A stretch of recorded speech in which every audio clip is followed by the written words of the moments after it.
آسان درس قرآن نحمده ونصلي ونسلم على رسوله الكريم اما بعد فاعوذ بالله من الشيطان الرجيم بسم الله الرحمن الرحیم والتین والزیتون،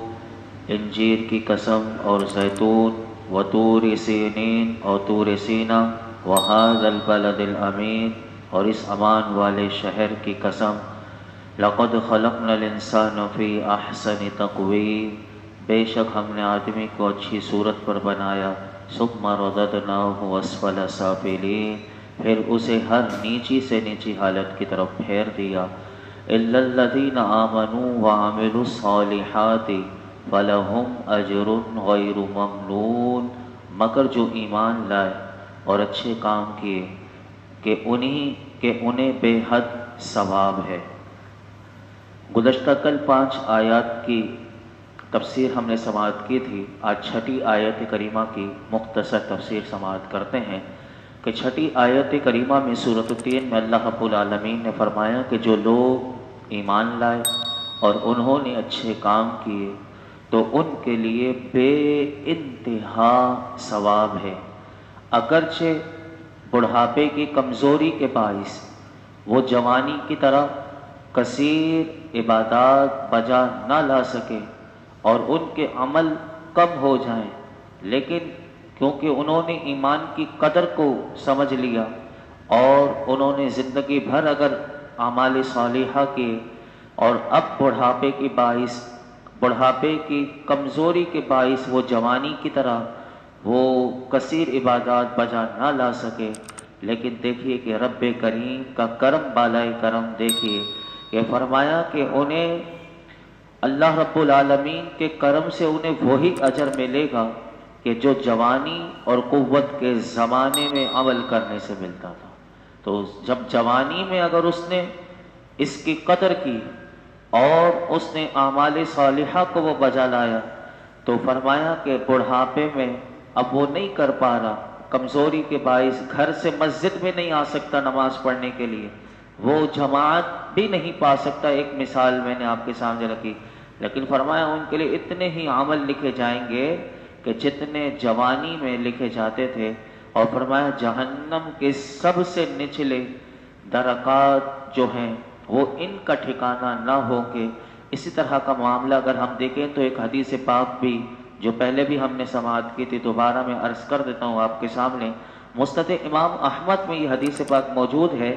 کہ حضرت ابو موسیٰ اشعری رضی اللہ تعالی عنہ روایت کرتے ہیں کہ رسول اللہ صلی اللہ علیہ وسلم نے ارشاد فرمایا، مسلمان بندہ جب بیمار ہو جائے یا سفر میں ہو تو فرمایا اس کے لیے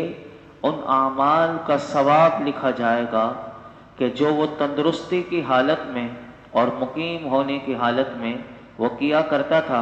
لیکن بیماری یا سفر کی وجہ سے وہ کر نہ پایا۔ اب اس آیت کریمہ سے 2 باتیں معلوم ہوئی۔ نمبر 1 کہ ایمان اعمال پر مقدم ہے اور ایمان کے بغیر کوئی نیکی درست نہیں، ایمان کے بغیر چاہے کتنی نیکیاں کر لے لیکن کوئی درست نہیں۔ دوسری بات کہ لمبی عمر ملنا اور اعمال کا نیک ہونا یہ بہت بڑی نعمت ہے۔ حضرت ابو بکر رضی اللہ تعالیٰ عنہ فرماتے ہیں، ایک عرابی کہتے ہیں دیہاتی، ایک دیہاتی نے بارگاہ رسالت مآب صلی اللہ علیہ وسلم نے عرض کی، یا رسول اللہ صلی اللہ علیہ وسلم، لوگوں میں سب سے بہتر کون ہے؟ تو میرا آقا نے ارشاد فرمایا کہ وہ شخص سب سے بہتر ہے کہ جس کی عمر بھی لمبی ہو اور اعمال بھی اس کے نیک ہوں، عمل بھی نیک ہو، عمر بھی لمبی ہو۔ فرمایا لوگوں میں سب سے بہتر وہ ہے۔ پھر اسی اعرابی نے اگلا سوال کیا، بتائیے یا رسول اللہ لوگوں میں سب سے برا کون ہے؟ تو میرے آقا علیہ الصلوۃ والسلام نے ارشاد فرمایا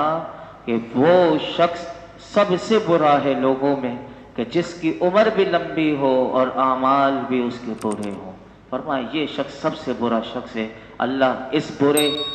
جیسے شخص کی طرح ہمیں بننے سے اللہ ہمیں محفوظ فرمائے۔ فرمایا فما یکذبک بعد بالدین الیس اللہ باحکم الحاکمین، تو اب کون سی چیز تجھے انصاف کے جھٹلانے پر آمادہ کرتی ہے؟ کیا اللہ سب حاکموں سے بڑھ کر حاکم نہیں؟ فرمایا اے کافر انسان، اللہ نے کافروں سے فرمایا کیا تو نے اپنی صورت میں، اپنی تخلیق کی ابتدا میں، اپنی جوانی، اپنے بڑھاپے میں غور نہیں کیا؟ تو تو کہہ دیتا پھر یہ غور کر کے کہ جو ذات ان چیزوں پر قادر ہے، کہ جو ابتدا کرنے کی، تخلیق کرنے پر قادر ہے، جو ماں کے رحم میں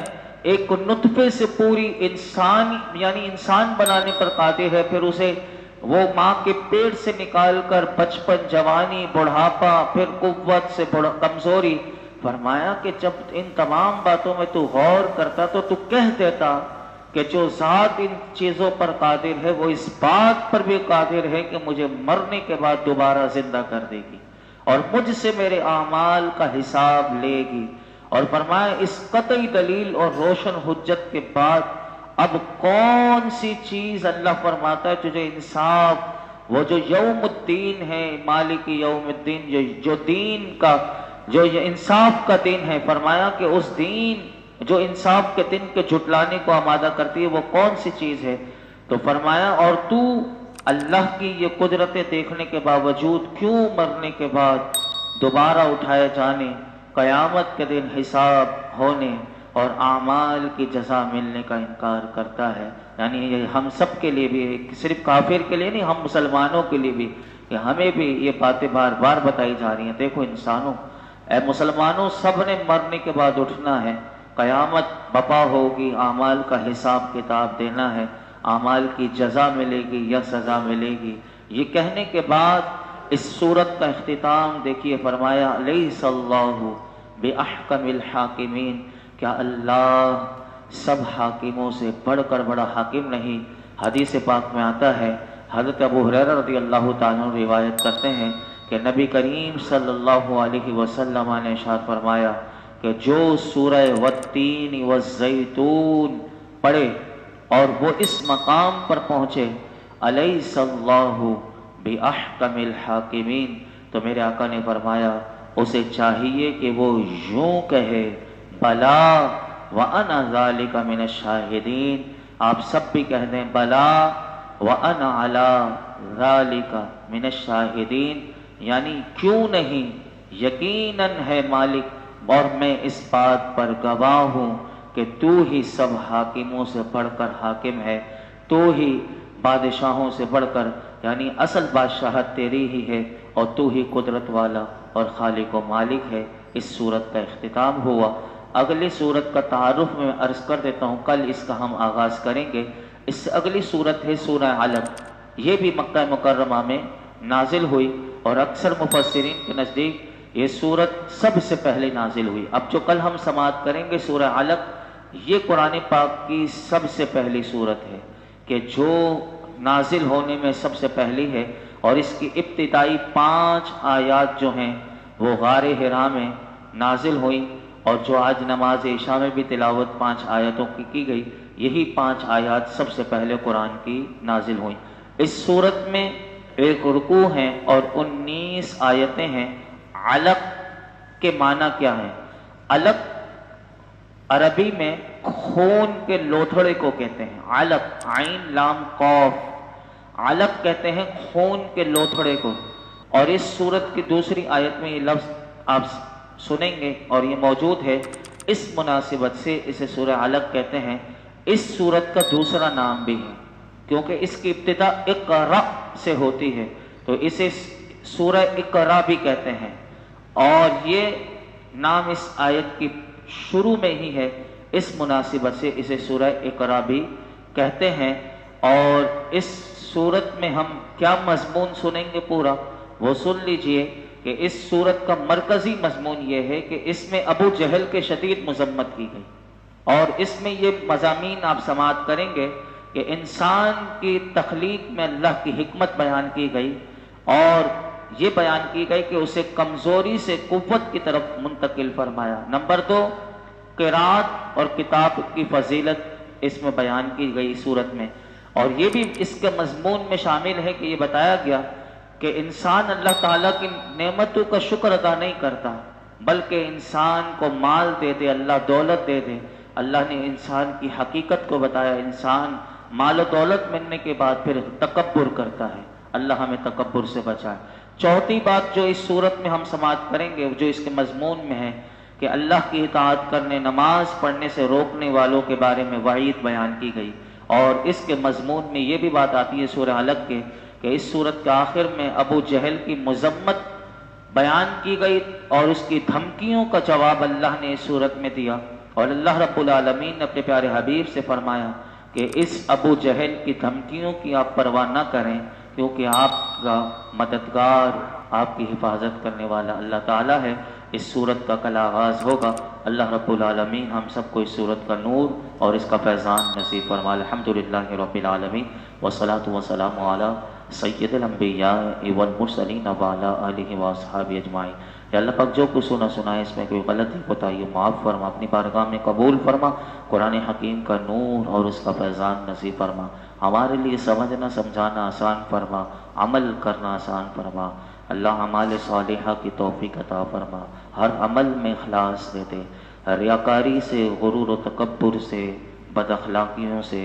بد کرداریوں سے، بد اعمالیوں سے یا اللہ ہمیں محفوظ فرما۔ ہمارا ظاہر و باطن ستھرا اجلا کر دے، ہمارے باطن کو ہمارے ظاہر سے بھی زیادہ ستھرا اجلا کر دے، ہمیں تقوی کی دولت عطا فرما، نفس کی خواہشات کے خلاف اللہ ہم تیری مدد مانگتے، ہمیں اپنی مدد عطا فرما۔ یا رب العالمین ہمارے ماں باپ کی، ساری امت مسلمہ کی بے حساب مغفرت فرما۔ یہ جتنے حاضرین موجود ہیں سب کی جولیوں کو، دامنوں کو مرادوں سے بھر دے۔ وصلی اللہ تعالی علی خیر خلق محمد وعلی آلہ وصحبہ۔